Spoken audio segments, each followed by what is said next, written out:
He has an interesting history and an uncertain future. It's rabbit season, and I'm hunting rabbits, so be very, very quiet. Remember Porky Pig, Daffy Duck, Bugs Bunny, and Elmer J. Fudd?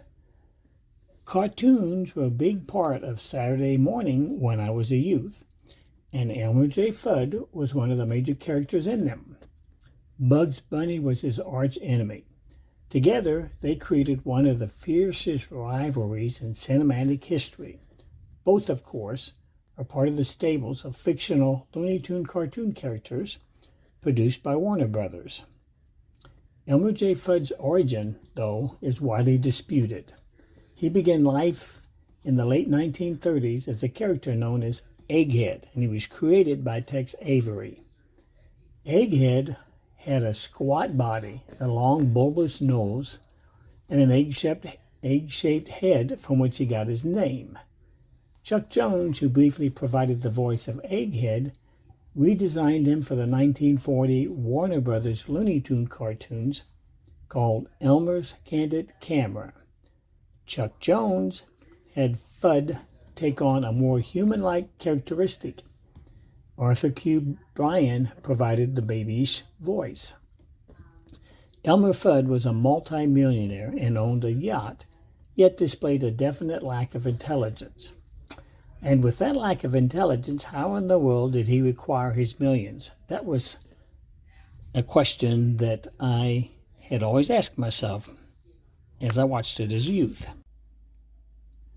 Elmer's speech is immediately recognizable. He replaces his R's and L's with W's. That pattern actually has a name. It's called rhoticisms. Can you imagine him being a public speaker? Elmer J. Fudd's life mission was to capture or kill Bugs Bunny. Usually, though, he ended up seriously injuring himself while Bugs escaped by taking advantage of Fudd's lack of intelligence. Elmer Fudd's character provided my youthful mind with much optimism. You see, I knew I had to be more intelligent than him. One of Elmer Fudd's best-known cartoons is considered by many a masterpiece. It was done in 1957 and was called What's Opera, Doc? Yes, it's an opera. And once again, Elmer Fudd is hunting rabbits.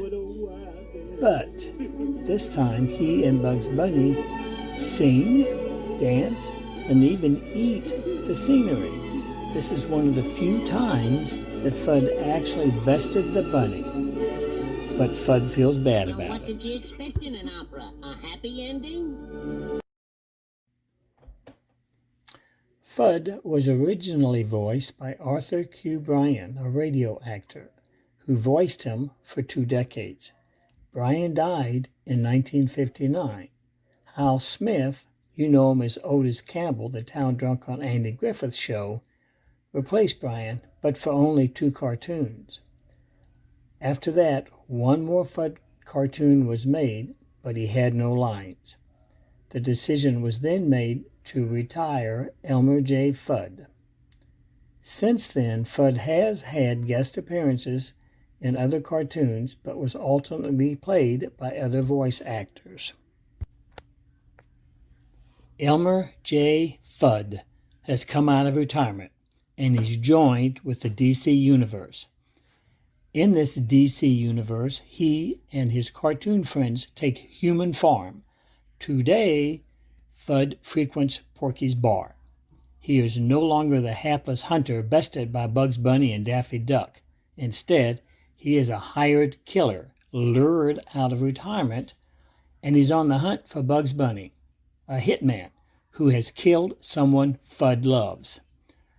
Bugs Bunny tells Fudd that Batman hired him to do the killing. Elmer J. Fudd's new mission is to search Gotham City, hunting for vigilance. He's absolutely hard-wired. Elmer J. Fudd has obviously evolved into a much darker character.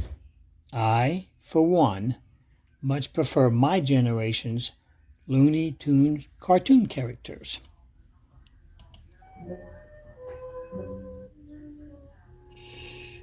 Be very, very quiet.